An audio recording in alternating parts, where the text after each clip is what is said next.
Saudaraku, firman Tuhan pada hari ini yaitu mengenai cara pemuritan Tuhan Yesus. Firman Tuhan hari ini yaitu mengenai cara pemuritan Tuhan Yesus.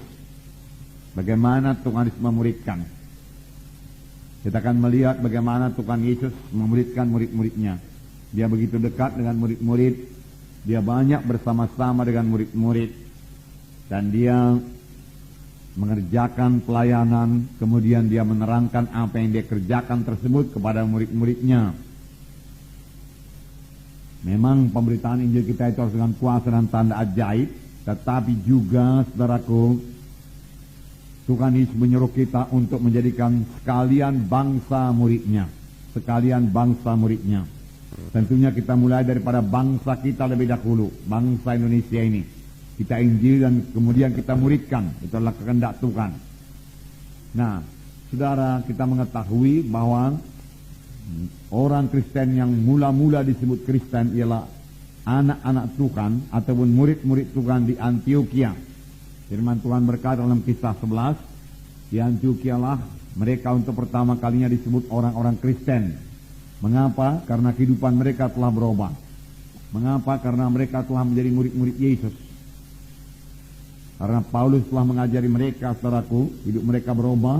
Roh Kudus juga mengubahkan mereka. Dan orang-orang melihat bahwasanya mereka hidup sama seperti Yesus hidup.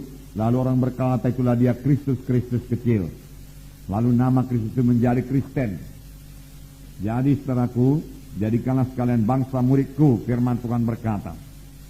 Cara Tuhan memuridkan, saudaraku, murid-muridnya, bukan dengan cara mengajar saja.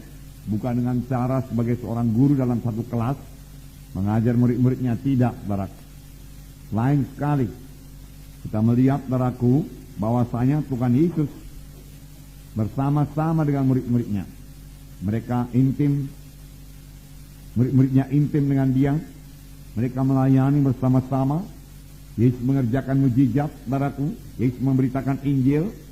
Yesus mengajar dengan perumpamaan. Tetapi kemudian ketika dia bersama-sama dengan murid-murid, dan murid-murid bertanya tentang perumpamaan yang diajarkan Tuhan Yesus, tentang pekerjaan pelayan yang dilakukan oleh Tuhan Yesus, Tuhan Yesus menerangkannya kepada murid-muridnya. Kisah 1 ayat 1 berkata, Lukas menuliskan segala sesuatu yang dikerjakan Yesus dan diajarkan oleh Tuhan Yesus.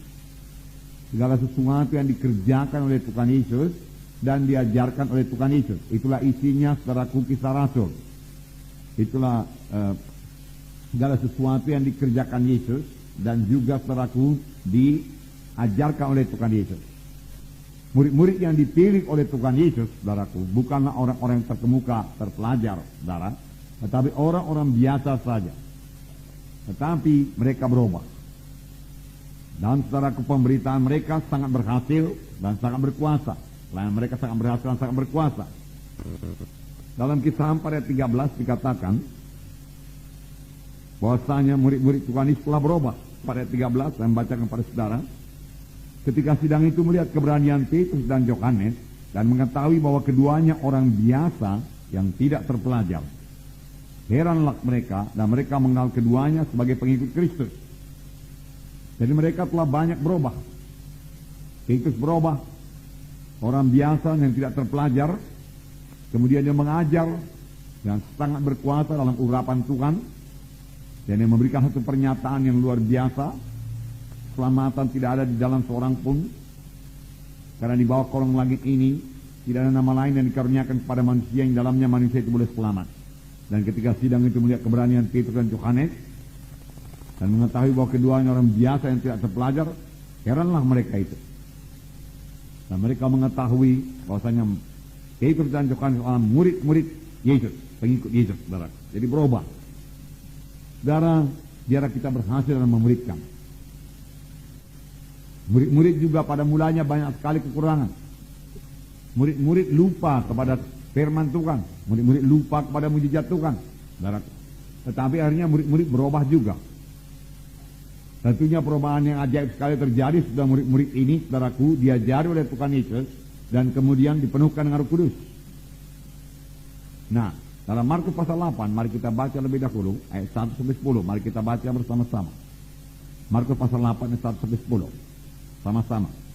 Pada waktu itu ada pula orang banyak di situ yang besar jumlahnya, dan karena mereka tidak mempunyai makanan, Yesus memanggil murid-muridnya dan berkata, hatiku tergerak oleh belas kasihan kepada orang banyak ini.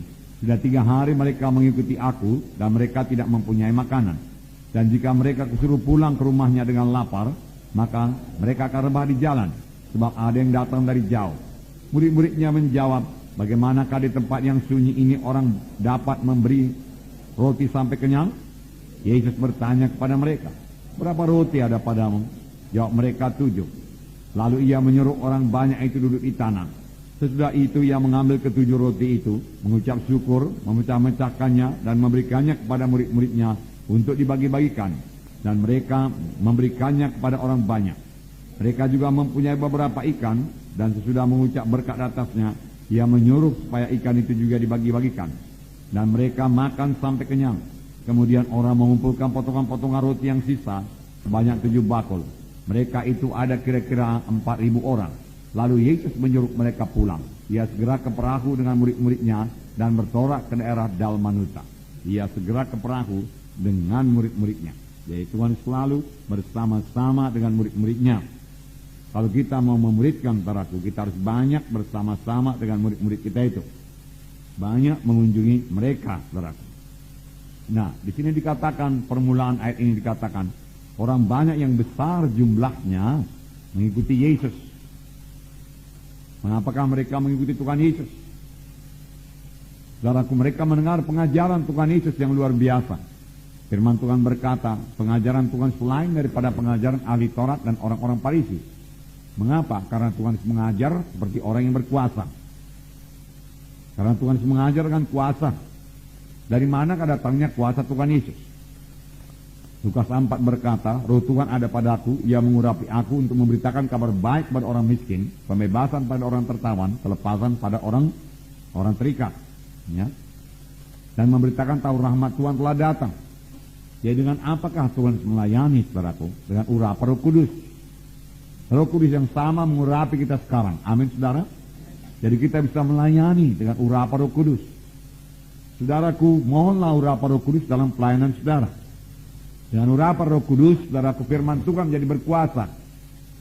Karena firman Tuhan berkata, huruf itu mematikan, tapi roh itu yang menghidupkan. Tanpa urapan Roh Kudus, firman Tuhan yang kita bawa beritakan mati saja. Sesuatu yang mati tidak akan bawa kehidupan. Tetapi firman Tuhan yang hidup dan berkuasa karena urapan Roh Kudus, saudaraku, akan membawa jiwa-jiwa pada keselamatan. Jadi pemberitaan kita, saudara, harus disertai dengan urapan Roh Kudus.